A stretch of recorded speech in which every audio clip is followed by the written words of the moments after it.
Saya ingin menceritakan kepada Anda tentang salah satu kebohongan terbesar yang pernah diceritakan, dan bagaimana uang pajak Anda sekarang digunakan untuk menyebarkan propaganda tentang hal ini. Dan tidak, saya berharap bisa mengatakan bahwa ini adalah berlebihan, tapi ini bukan.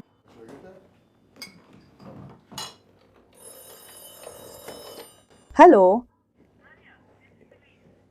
Ya, maaf. Bisakah kita bicara nanti saja? Aku sedang bersama orang-orang yang sedang diwawancarai tentang Nakba.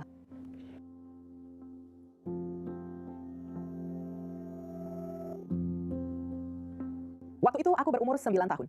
Waktu itu malam hari, dan ayahku masuk ke kamar kami dan tiba-tiba menyuruh kami merangkak menuju tangga yang menuju ke atap. Tidak ada jendela di tangga itu karena peluru-peluru sudah menembus penutup kayu pada saat itu. Dan keesokan harinya, kami hanya membawa apa yang bisa kami bawa dan pergi ke rumah Paman Hussein. Oke, jadi jika kamu menonton ini untuk pertama kalinya, kamu mungkin merasa seperti aku. Ya ampun, apa yang terjadi pada wanita malang ini? Ini hampir seperti mengenang peristiwa Holocaust. Wanita-wanita Malang ini, orang-orang Malang ini yang mengalami tragedi yang begitu tulus dan berat. Dan apa hubungannya ini dengan uang pajak Anda? Anda mungkin bertanya. Nah, mari kita tinjau sebentar. Jadi, bagi kalian yang belum tahu apa itu Nakba, Nakba adalah dan sampai tingkat tertentu masih merupakan pengusiran besar-besaran warga Palestina dari rumah mereka pada tahun 1947 hingga 1949 oleh negara Israel yang jahat. Meskipun itu terjadi selama perang yang juga melibatkan warga Palestina itu sendiri. Tapi itu adalah pembahasan untuk lain waktu. Sekarang yang terkenal, ada dua orang yang masih termasuk dalam kategori pengungsi ini, yaitu kakak beradik Bella dan Gigi Hadid. Ya, kamu tahu para supermodel yang tinggal di Amerika Serikat yang telah mendominasi setiap layar. Nah, mereka dianggap sebagai pengungsi dalam urusan Nakba yang sedang ramai ini. Dan hari ini, atau minggu ini, peristiwa itu diperingati. Dan alasan aku ingin membicarakan hal itu denganmu, karena video yang akan kita lanjutkan tonton ini jelas didanai oleh Zohran Mamdani yang menggunakan uang pajakmu untuk menyebarkan kebohongan bahwa sampai hari ini, orang-orang ini 90 tahun kemudian masih dianggap sebagai pengungsi dari konflik yang mereka mulai sendiri. Secara khusus, hari ini menandai Hari Nakba, hari peringatan tahunan untuk mengenang pengusiran lebih dari 700.000 warga Palestina antara tahun 1947 dan 1949 selama pembentukan negara Israel dan tahun-tahun setelahnya. India adalah seorang warga New York dan penyintas Nakba baru.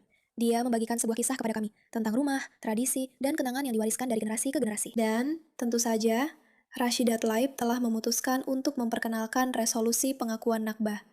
Sekali lagi menggunakan uang pajak Anda. Untuk membuat orang-orang fokus pada semua pengungsi miskin ini yang selama lebih dari 90 tahun belum bisa keluar dari pola pikir sebagai korban atas sesuatu yang sebenarnya mereka lakukan sendiri.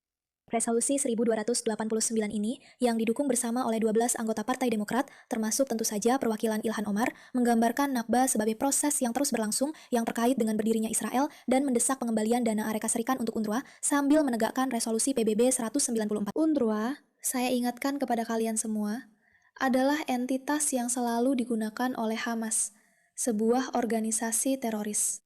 Perlu diingat, dan omong-omong, beberapa orang dari UNRWA sebenarnya menculik beberapa warga Israel pada 7 Oktober. Tapi itu pembahasan untuk waktu yang berbeda. Ini mengingatkan pada perang tahun 1948 yang menyebabkan sekitar 700.000 warga Palestina mengungsi di tengah perang saudara dan invasi Arab. Dengan para sejarawan mencatat faktor-faktor seperti ketakutan, pengusiran, dan seruan Arab untuk melarikan diri. Para pendukung mengaitkannya dengan kekerasan yang terjadi saat ini di Gaza. Bla bla bla bla bla bla bla bla bla bla bla bla bla. Resolusi ini menghadapi tantangan berat di DPR yang dipimpin Partai Republik, di tengah keluhan yang belum terselesaikan dan narasi yang saling bertentangan.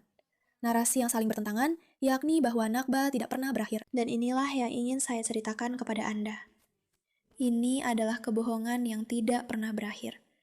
Nakba tidak pernah berakhir. Para korban ini selalu menjadi korban. Ini tidak akan pernah berakhir. Mereka akan selalu menjadi pengungsi. Dan saya rasa NAS, The Daily NAS, mungkin adalah salah satu suara yang paling akurat tentang semua ini. Peringatan pelanggaran narasi. Para tetua di desa Arab saya, bagi yang belum tahu, Nasir Yassin adalah seorang Arab Israel, oke? Para tetua di desa Arab saya di Israel mengatakan bahwa orang-orang Palestina terkaya menjual tanah mereka dan pergi lebih dulu. 80 tahun kemudian, cucu-cucu mereka sekarang mengaku sebagai korban yang terusir. Saya sangat alergi dengan pola pikir korban. Itu benar-benar membuat saya marah. 15 juta orang Hindu dan Muslim yang terusir di India dan Pakistan pada tahun yang sama. Tidak ada yang mencoba menjadi korban di sana. Sudah saatnya untuk move on. Kamu hanya bisa menjadi korban sekali saja. Setelah itu, kamu adalah relawan. Dan ya, saya pikir ini benar sekali. Ngomong-ngomong, Ngaraluma, Presiden Trump seharusnya menghentikan semua pendanaan federal untuk kota New York sampai Mamdani mengundurkan diri. Mamdani menggunakan uang pajak untuk membuat propaganda Palestina tentang Nakbah, dan para pendukungnya yang mengancam akan menyerang orang Yahudi di New York setiap hari. Trump bisa dengan mudah memenangkan pertarungan ini dengan menolak semua dana federal untuk kota New York sampai Mamdani mengundurkan diri. Ini sederhana, jadi mari kita tonton video konyol ini, tapi tidak sekalipun kita melihat Rashida Tlaib yang bodoh ini keluar dan berbicara tentang propaganda yang dia percayai. 15 Mei 2026, Mark. Ngomong-ngomong, selamat datang di Pushback. Aku Mei Raka, pembawa acara kalian. Pastikan untuk tekan tombol subscribe untuk mendukung video ini. Lakukan apapun yang perlu kalian lakukan untuk menyebarkan informasi ini karena kita sudah muak. Dan sekarang, saatnya untuk melawan balik. Peringatan 78 tahun Nakbah. Nakbah, yang berarti bencana dalam bahasa Arab, merujuk pada pengusiran massal dan pembersihan etnis secara brutal terhadap rakyat Palestina dari rumah dan tanah air mereka selama pembentukan negara Israel. Sangat membosankan, sangat kuno, sangat membosankan. Tentu saja, ada Jeremy Boring juga. Dari keahlian boring. Itu benar-benar sebuah kesalahan. Jeremy Corbyn di sini juga membicarakan tentang Nakbah. Itu adalah masa ketika 700,000 warga Palestina diusir dari rumah mereka. Sejak saat itu, rakyat Palestina hidup di bawah pendudukan. Dan sejak 23 Oktober, telah terjadi pengeboman yang paling intens. Membosankan, membosankan, membosankan, membosankan, membosankan. Ingat teman-teman, saat kita membahas kebohongan Nakbah, perang yang terjadi pada tahun 1948 bukan dimulai oleh orang Yahudi. Perang itu dimulai oleh orang-orang ini. Dan kemudian mereka harus menghadapi konsekuensinya, yang memang merupakan strategi mereka dalam melakukan sesuatu. Mereka memulai sesuatu, lalu ada akibatnya, dan mereka menyalahkan alasan mereka memulai atas akibat tersebut. Oke? Ini adalah langkah yang luar biasa dan jenius. Mereka melihat sejarah dan berkata, oke, kita akan memulai perang dengan orang Yahudi. Mereka memulai perang dengan orang Yahudi. Orang Yahudi kemudian menang. Mereka lalu diusir. Lalu mereka berkata, kami diusir karena ada perang dengan orang Yahudi. Itu sebenarnya tidak berhasil. Ini mirip dengan seluruh kejadian 7 Oktober. Itu adalah strategi yang mereka gunakan. Alasan kami menggunakan terorisme adalah karena hasil dari terorisme kami. Itu sangat bodoh. Sangat menyedihkan. Sungguh, jujur saja, sangat-sangat menyedihkan. Rumah Hussein di Nablus karena tidak ada pertempuran di Nablus. Para Zionis ya sedang masuk ke Yerusalem.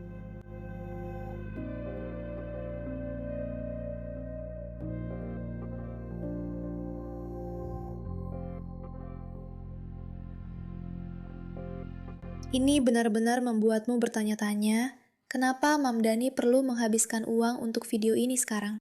Oke, untuk propaganda ini. Apa? Apa? Kenapa kota New York perlu memusatkan perhatian pada ini sekarang? Ketika mereka bahkan tidak bisa membersihkan es, ketika mereka punya sejuta masalah lain sendiri, kesinilah seharusnya uang itu digunakan. Dan ini sekali lagi mengingatkanmu, bahwa ini adalah salah satu kebohongan terbesar yang pernah diceritakan, bahwa rakyat Palestina adalah korban. Tidak. Merekalah yang menyebarkan mentalitas korban yang sengaja mereka gunakan untuk melawan kalian, para idiot yang dimanfaatkan. Dan sekarang, mereka berhasil mendapatkan uang pajak kalian untuk menyebarkan kebohongan itu. Maksudku, bukankah itu luar biasa untuk sebuah mesin propaganda?